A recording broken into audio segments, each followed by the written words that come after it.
Okay guys, I just want to keep going with the sketching the derivative that we were doing yesterday. Okay, so yesterday we did ones where we were given the actual function and we were able to differentiate it. Okay, so we were actually, if I go back to the first one that we had yesterday, it was this one that we had to practice. So you're actually given the actual function, you're able to differentiate it. So therefore you had more numbers to go by. Okay, we just need to do a bit of practice now on ones where we don't have as much information, we don't have the function itself, the numbers of it. So you can see this one here, they have a cubic function. Okay, it's 2 turning points. So a cubic function would mean that it would be to the power of 3. Okay, so there's 2 turning points and they want us to identify which one is it. Okay, but we've no function, we haven't been given the name of the actual function, so we don't have anything to differentiate. Okay, so look, this is only a really, really small part of differentiation that's left. If it comes up, and anytime it's come up in the exam papers, it's come up like this, where you get to choose from 3 which one it is.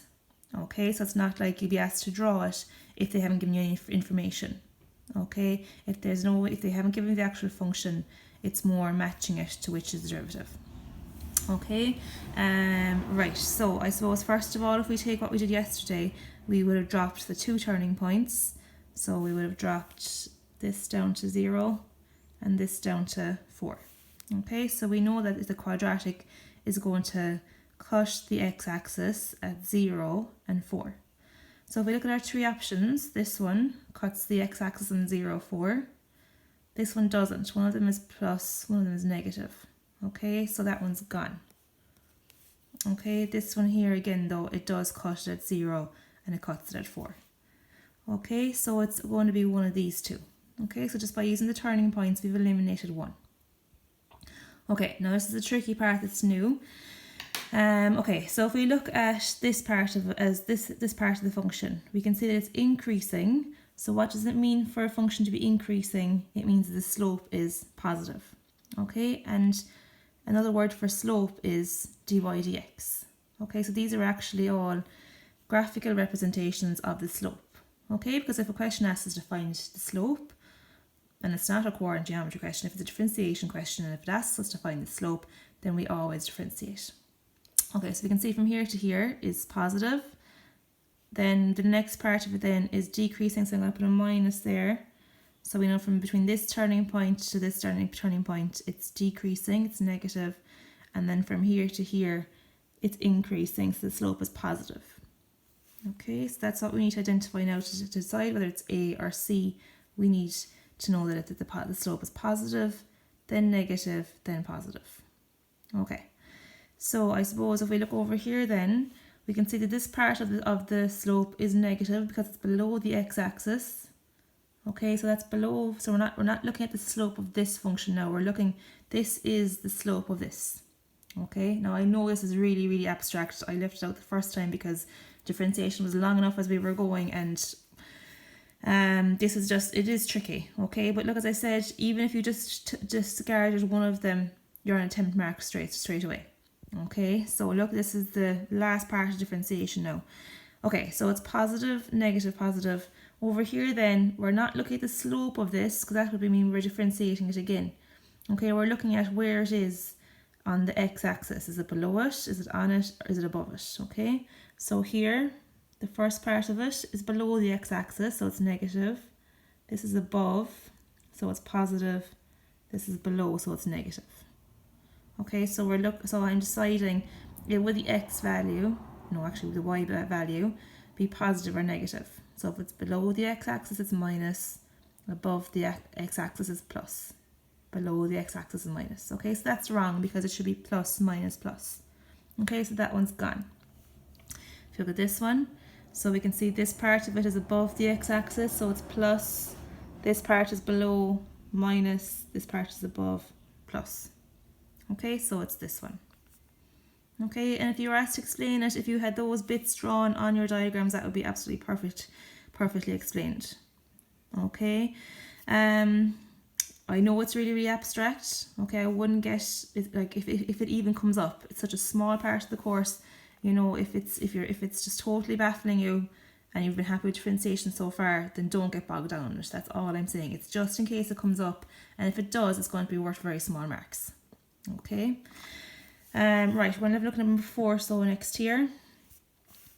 Okay, so this time we have a linear. We've got, but this one's a bit easier now. It's like the ones we were doing yesterday because they've told us the actual function. So it's y equals minus 2x plus 3. So in that one, we can actually differentiate it. It'll be dy dx equals minus 2. Okay, so which one of these is minus 2? This one is gone. So is this one and this one. Okay, so dy dx equals minus 2 will be this one. Okay, so if we're plotting them, if it's a y, it's horizontal. If it's an x equals, it's vertical. Okay, easier still way of remembering it. If it's differentiation, it'll always be a horizontal line when you differentiate it. Okay, and last one. Right, so we'll go with the top one here again. Even though we did one like that already, we'll go with this one. So we'll go with number 6, and we'll leave number 5 for you to practice yourselves. Okay, so number 6. Okay, so we have a quadratic and it's turning into linear. So which of these 3 is it?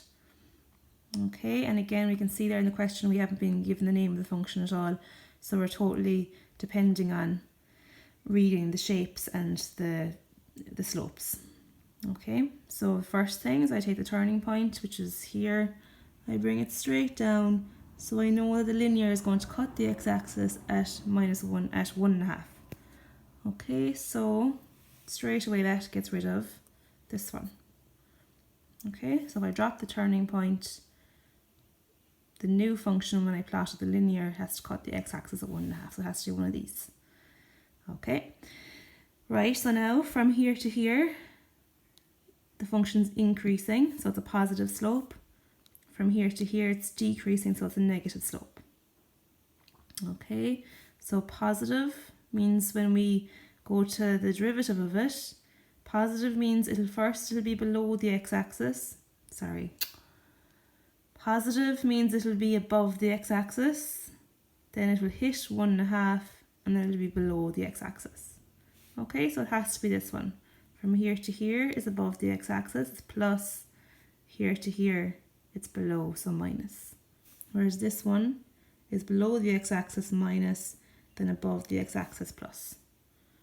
Okay, so it needs to be going from plus to minus, from left to right, so this one is gone. So our answer there is C. Okay, I hope it's not too abstract. Okay, if all else fails, just have the turning point anyway to drop that, and you'll be getting attempt marks at least. Okay, and that's if it even comes up, so I don't want anybody to be stressing over this at all. It's only a very, very small part of the course that's left. Okay, you might copy them into the notes copy.